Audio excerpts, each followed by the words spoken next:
everyone, it's Sue with Ully Cat Designs, also Ully Cat's World blog, and today I'm making for Craft Roulette episode 213 a explosion box project for this episode. So to do this, I'm taking a 12 by 12 sheet of cardstock, and I'm going to mark the base of my explosion box is going to be a 3 7/8 inch square, and the lid will be 4-inch square based. So now one of my corners of my box, I'm going to have it so that the side does not flop open. So these will be the two panels that will flop open, and this will be the corner that will stay put. So I'm actually going to draw a tab on there so that I have something to glue. I will write tab. So those are pieces that we're not going to use. So I'm just going to cut my lines.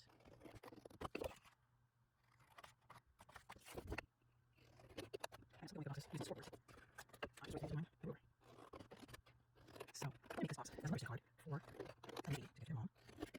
And it's great. I'm probably for your dirty. I'm going to say greetings to my favorite domestic engineer. Some of us may remember that in the 60s and 70s, that's what we called domestic engineers. So you can guess what it's going to be home.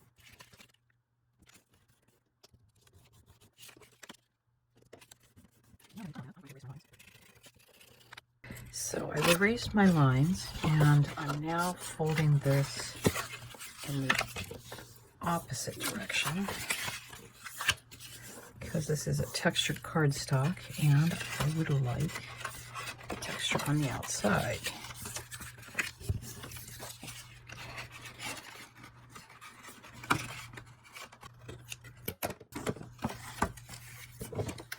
So there's my box base, and I will link in my blog the actual measurements. So now that I've got the box, the base of it done, I'm going to do the lid. So I've taken a 6-inch square, and I'm going to measure 1 inch side.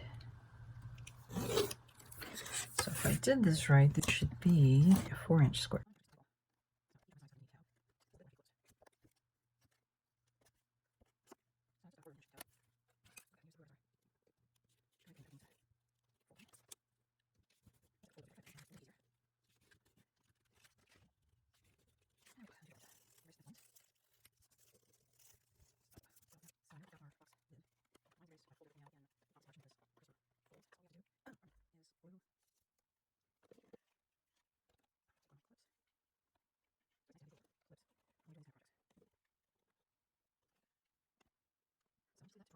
So I'm using the Trinity Stamp Spin Cycle die set, which is part of their Craft Roulette line, and I have cut the washing machine, which has this little thin piece, out of glossy white cardstock. Now, because I want to make it three-dimensional, I have cut a strip of white cardstock that is 8.5 inches long, and it is 2 inches wide.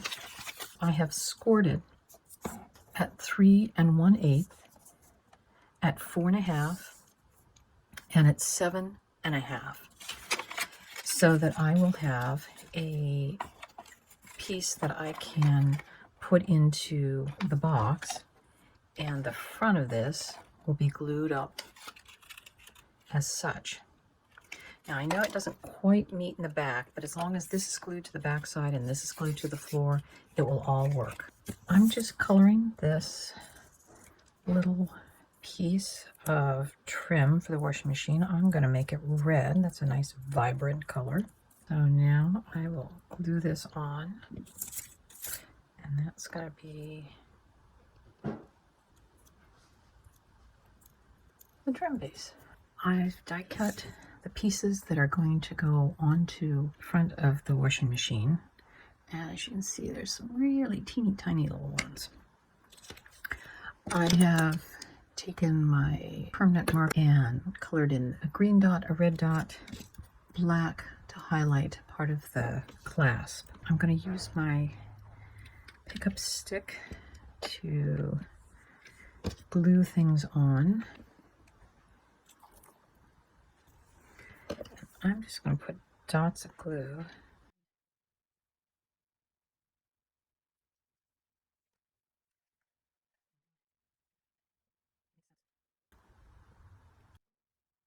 I've cut a piece of clear plastic that I'm going to put on the back side of the washing machine so it will have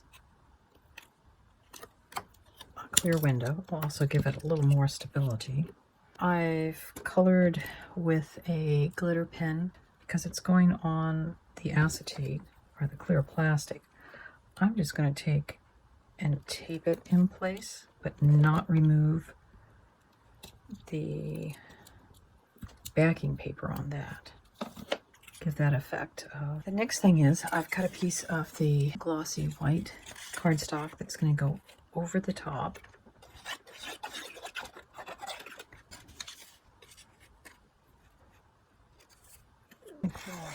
That part too.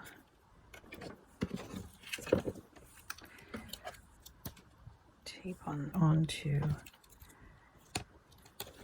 the back of that, because I only had so much of this shiny glossy cardstock. I didn't have enough to cut tabs, so what I'm going to do is I'm just going to use some clear tape, line that up as best I can, and also along the back. So this is going to go like that. So I want to have that side, and this is the side that's going to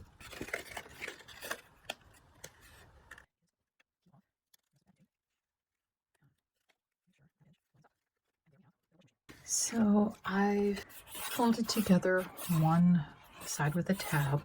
I've put some decorative papers in there. So the next thing we're going to do is attach the washing machine into our box. So I'm going to start with the bottom tab and the back piece, and all I'm doing is I'm putting pressure on the bottom. Now I've got a little cube here that I've made out of a 6" by 1" piece of cardstock. I scored and folded it at a 1/4". That's the little tab.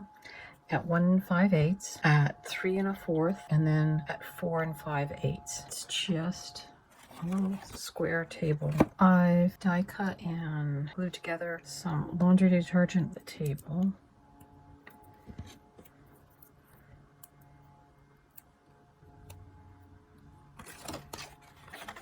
I cut 4 of the laundry baskets, but I'm going to cut down 2 of them to make the end pieces. So really all I'm doing is I'm cutting halfway through, and then I need to fold kind of on that. So then we're just going to glue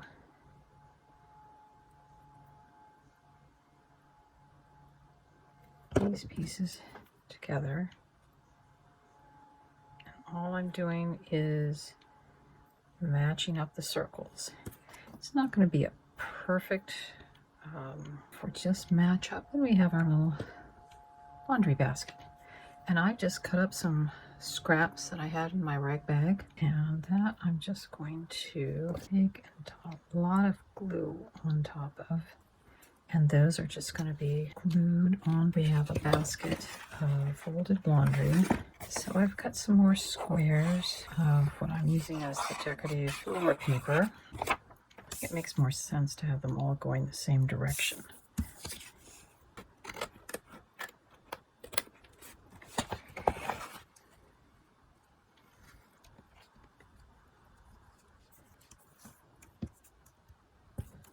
I'm going to put some glue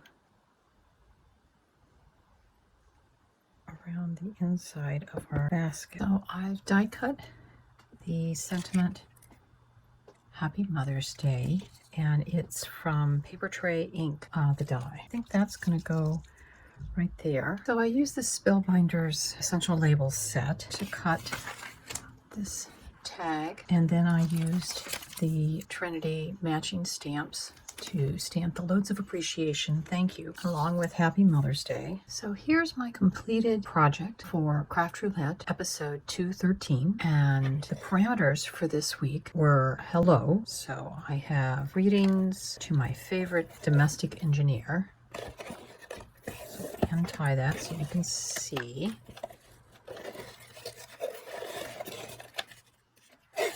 The colors are robust. So we've got some pretty robust, bright colors so far. The element was workplace. So here's a hint. Domestic engineer could be a home scene. Looks like a laundry room. You can see it's also a Mother's Day card. It says Happy Mother's Day. It may be a little hard to see down below, but there you go. So we've got a washing machine, a little folding table, a basket of folded laundry so far, and a note that says Loads of Appreciation, Thank You. Because mothers do a lot. Packaging for the window on the washing machine. We've been using permanent markers, glitter markers, ink. I had to generate this as on my computer, so we've got that. We've got more fabric, so lots of different types of media used for this Mother's Day exploding box. There you have it. I hope you enjoyed the process video, and I hope you'll have a good week until our next Craft Roulette session on Friday. So this is Sue with Ully Cat's World. I hope you'll check out my blog, which is listed at the bottom. Happy Mother's Day if I don't see you sooner.